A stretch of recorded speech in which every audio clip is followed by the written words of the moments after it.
Hello, Sex Geek. Is Reid from readaboutsex.com. And I'm sorry I'm so late today in our walk, but I was hoping it would stop raining today, and it did not. And then I got sucked into trying to fix a sales page for a thing that goes live tomorrow. And then I realized it was getting dark out, and then I needed to do my walk with you. So hello, sex educators, workshop facilitators, healers who maybe teach sex positive content, relationship coaches, intimacy coaches, whatever you identify that brings you to feeling like you're a sex geek pro, as I like to say. And this talk is for you because it's cold enough, it's chilly enough for me to put a sweater on today and not be walking around in my sex geek summer camp t-shirt that's visible. Imagine that I'm wearing it underneath. It's kind of stopped raining, but I'm still gonna keep the umbrella up. So first, let me fix my grip here so you're not bouncing around a ton. Say hi from wherever you are, because it might be morning where you're at, it might be evening. And I see Leanne is there. Hello, Leanne. Somebody commented that it's annoying when I stop and say hi to people. So I'm assuming that is annoying to some, and maybe not annoying to everyone. So if you want to let me know also if it's annoying when I try to acknowledge you all, rather than talking or staying on topic, probably is why it's annoying. If me getting distracted by people popping up is distracting to you, please say yes, that is distracting. Or yes, Reid, don't do that. Or comment that it's okay. Or give me some make it rain hearts and smiley faces. So I got caught in mad scientist mode, working on getting some registration buttons and stuff fixed for an upcoming workshop. And as I was running out the door so I could do my talk with you all, I realized that I should probably just talk about that.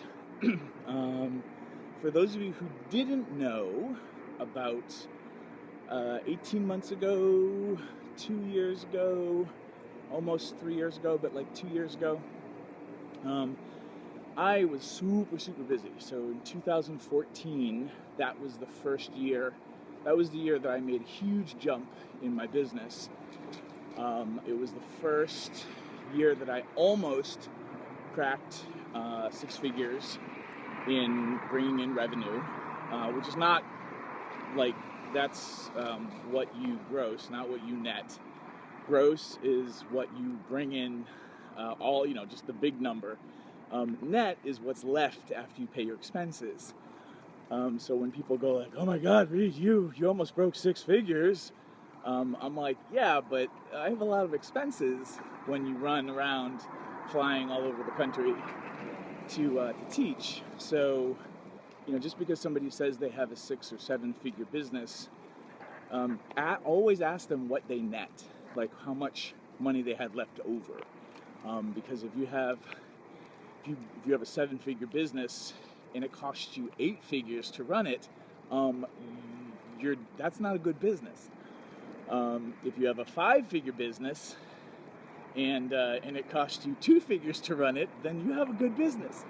So I don't want to make it sound like it's a big deal. I mean, it's great that I make a living and that I can pay all my bills and and have a little bit left over to put into a 401k and save up to maybe buy property someday. And thank you, all of you who keep pinging me about Allison Moon's posts. Yes, we are looking at property potentially, but it's not like gonna happen next week.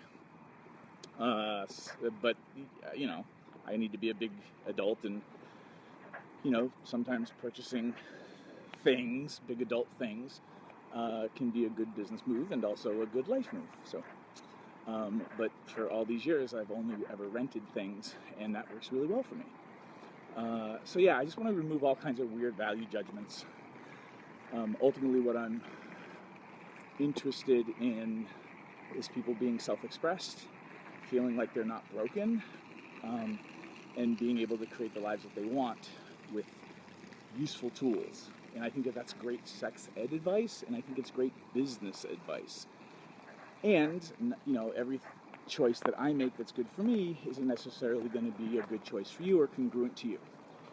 Which brings us to self-expression and styles. And, I'm making the sales page for tomorrow with the registration buttons live tomorrow morning, no matter what. And so my deadline style is basically a kind of burn the ships, you have to do it and get it done style, which for some people creates a lot of pressure and will drive people bonkers. And for some people, that's exactly what you need to do. So for any one of you who've ever tried to get me to do a book cover quote for you, you know that it takes a miracle to get me to do anything. And that's pretty normal, and you have to basically keep reminding me to get you a book cover quote. So if I don't have a hard deadline where people will die, and cities will burn, then it's I'm focusing on other things. So first ask yourself, what kind of deadlines work best for you, in a way that feels motivating and keeps you accountable. Because sometimes, for some of us, you can create things in an easy, flowing, everything's great atmosphere, and that might be ideal for a lot of people's creativity. And for some of us, it's, you have to light a fire under your pants. And for certain things, I know that my deadline needs to have real world costs. And the easiest thing for me to do is to tell you all that the registration page is going live tomorrow, and then I'll have to get it done because I'll be embarrassed if I don't. So I'm telling you all that I'll be emailing everybody tomorrow about a registration situation that will have be limited to 30 people.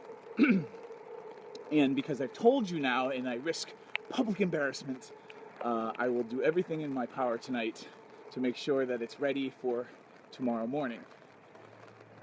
If you are curious about what I'm announcing tomorrow morning, then if you're not already getting emails from me, then just go to readaboutsex.com/sexgeekpro, which is one word, and that'll give you an opt-in so that you can be on my Sex Geek Pro mailing list, which means that you will get the email tomorrow morning. So do that tonight, and then over the course of the next couple of days, there'll be other announcements.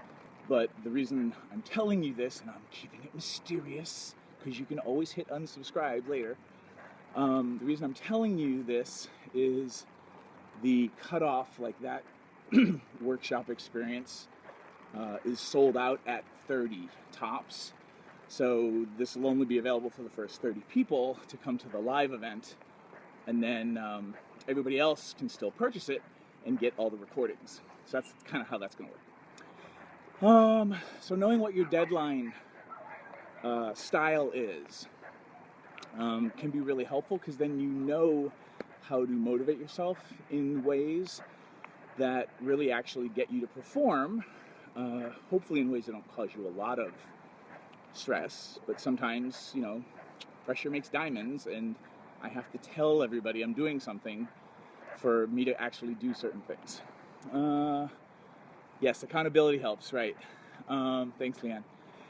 The other thing that I think is important to talk about with this is, how do you know when you should reschedule an event or when you should cancel an event?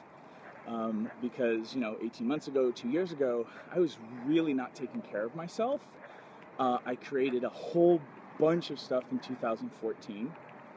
I created Relationship 10X, which was my first big 6-week online course with free videos and an invite to register video. I basically implemented all of these things. Let me give you a quick shot of the church right there, because that looks really pretty with the lights. I've never seen the lights on before. I implemented a ton of the business advice that I was consuming and created my first 6-week online course, and then created my first 3-day live relationship training seminar event, which I hosted in Las Vegas at the Flamingo Hotel and Casino and Resort. And then that was in Valentine's in 2014. And then in the end of July, we did Sex Geek Summer Camp. That was the first year for Sex Geek Summer Camp. So 2014 was huge for me as far as like creating a massive amount of content and 2 huge live events, because camp is a 4-night, 5-day business retreat that's actually a summer camp for sex educators. So what I didn't plan for was that was going to be so much energy and so much manifesting that I didn't really plan a vacation after that, or understand what the toll would be to me in 2014. So then what happened is 2015, I was still kind of riding that wave of momentum without understanding that I was slowly becoming more and more exhausted, and I didn't really have a way to pay attention to that. So what happened was, in the end of 2015, the beginning of 2016, I didn't literally collapse, but I was not in good health. Even though I was, thank goodness, healthy, I was very stressed and was becoming passive-aggressive to people I really cared about, which is my signal that you are probably not taking care of yourself. So if you notice that you're being passive-aggressive to people that you care about especially, that usually means that there's some self-care needs you haven't identified and that you're run down and depleted. Or if somebody's being passive-aggressive to you, this is not to excuse emotional or physically abusive behaviors, but people, when they're being passive-aggressive, usually indicates that they're saying yes to things when they really should be a no, or they need to renegotiate their existing agreements. So, if we're going to talk about hard deadlines, I think it's also useful to just talk about like what are healthy ways for you to measure and pay attention to whether you should reschedule or cancel an event. Certainly, if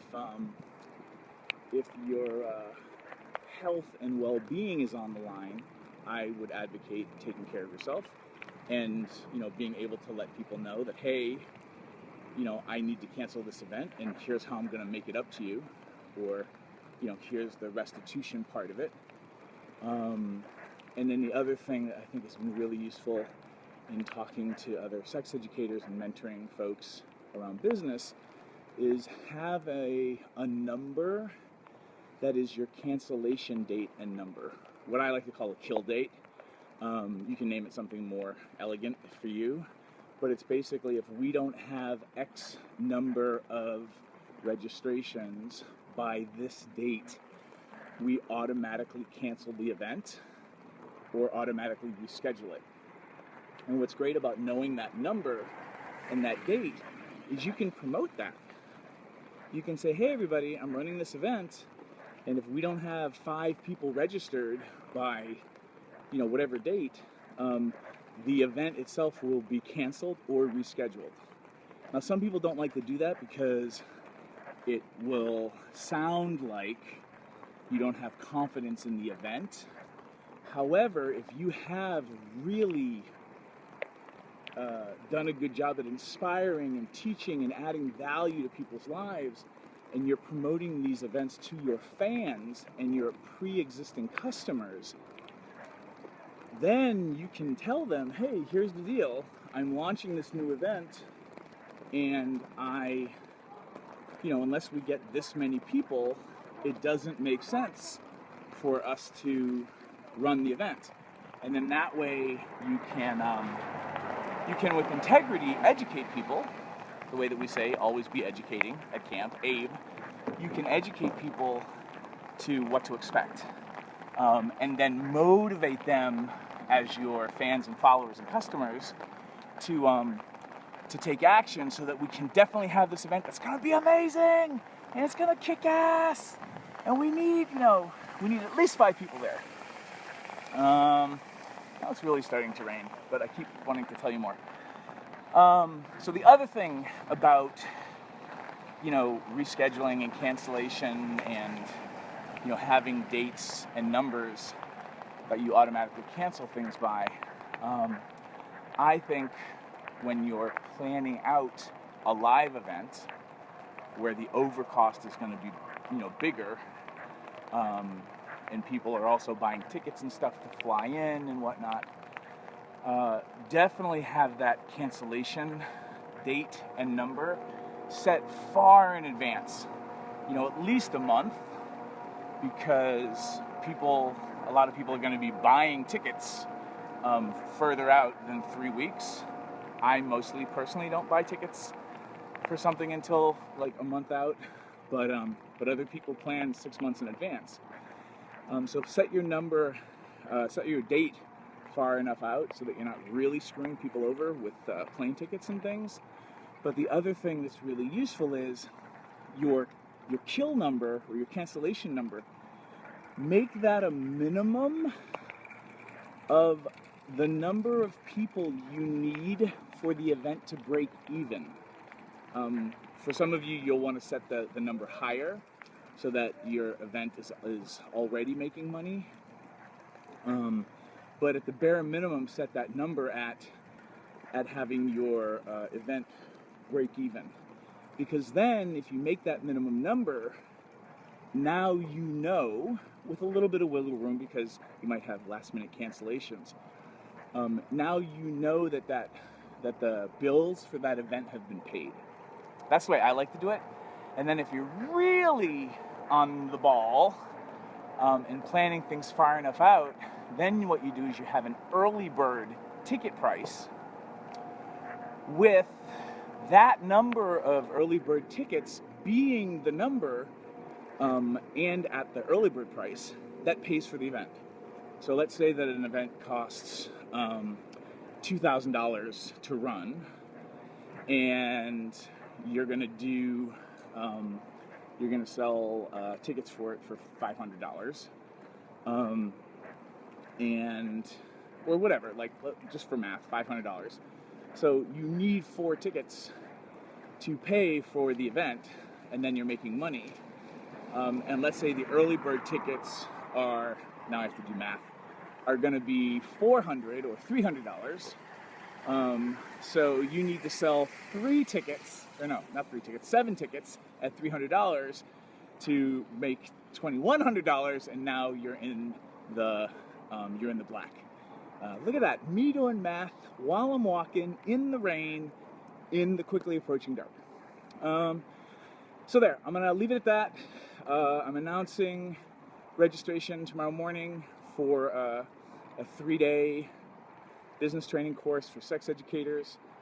If you are not on my mailing list, then go to readaboutsexx.com/sexgeekpro, and that'll let you get on the list, so you'll get the email tomorrow, and you can see if it's the right fit for you, and in the area of the things you want to work on, and see if you can be, maybe you'll be one of the 30. Who knows? Thank you so much for being a part of these walks. I actually enjoyed being outside in the rain. You are the excuse that got me away from my computer today. Have a great night, and hopefully I'll see you tomorrow, either on email or on Facebook. Bye, guys.